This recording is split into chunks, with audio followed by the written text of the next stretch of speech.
మొన్న ఆ మధ్య మెంటల్ ఆస్పత్రికి వెళ్ళినప్పుడు అక్కడ డాక్టర్ని కమల్ ఇలా అడిగాడు. కమల్: డాక్టర్, ఎవరికైనా పిచ్చి ఉందని మీరు ఎలా కనిపెడతారు? డాక్టర్: బాత్ టబ్లో నీటిని నింపి వాళ్ళకు స్పూను మగ్గు ఇస్తాము. వాళ్ళు దేనితో నీటిని తోడుతారో దానిని బట్టి వాళ్ళకు పిచ్చి ఏ స్థాయిలో ఉందో నిర్ధారిస్తాము. కమల్: ఓహో, అదే మనలాంటి వారైతే మగ్గుతో నీటిని తోడుతారు కదండీ. డాక్టర్: కాదు, పిచ్చి లేని వాళ్ళు ఆ టబ్లో ఉన్న హోల్ ఓపెన్ చేస్తారు. ఎందుకైనా మంచిది, మీరు ఒకసారి లోనికి రండి, టెస్ట్ చేస్తాను. మీలో ఎవరైనా కమల్ లాగే మగ్గు అనుకుంటే ఒకసారి టెస్ట్ చేయించుకోండి. నేడు రేపు మద్యం దుకాణాలు బంద్.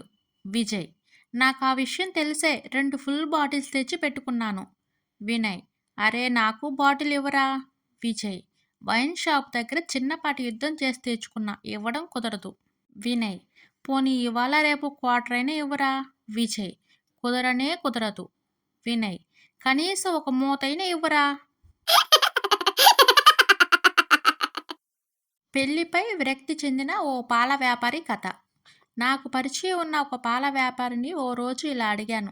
భయ్యా, నీకు 50 ఏళ్ళు వచ్చినా ఎందుకు పెళ్లి చేసుకోలేదు అని అడిగాను. దానికి అతను ఇలా చెప్పాడు. నాకు 10 ఏళ్ళు ఉన్నప్పటి నుంచి రోజు గేదెలు, ఆవు పాలు పితకడం, వాటిని ఉదయాన్నే తీసుకెళ్లి ఊళ్ళల్లో తిరిగి అమ్ముతున్నాను.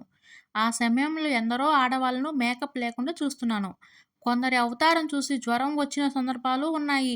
అంటే అప్పట్నుంచి ఒంటరిగానే ఉండిపోవాలని డిసైడ్ అయ్యాను.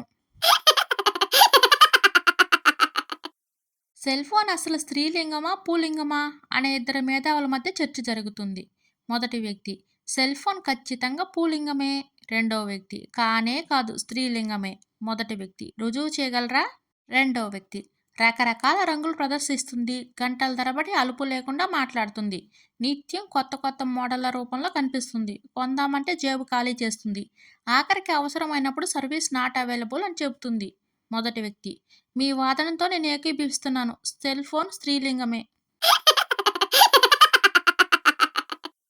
తండ్రి: అదేంట్రా చింటూ, ఎగ్జామ్ రాయకుండా వచ్చేసావేంటి?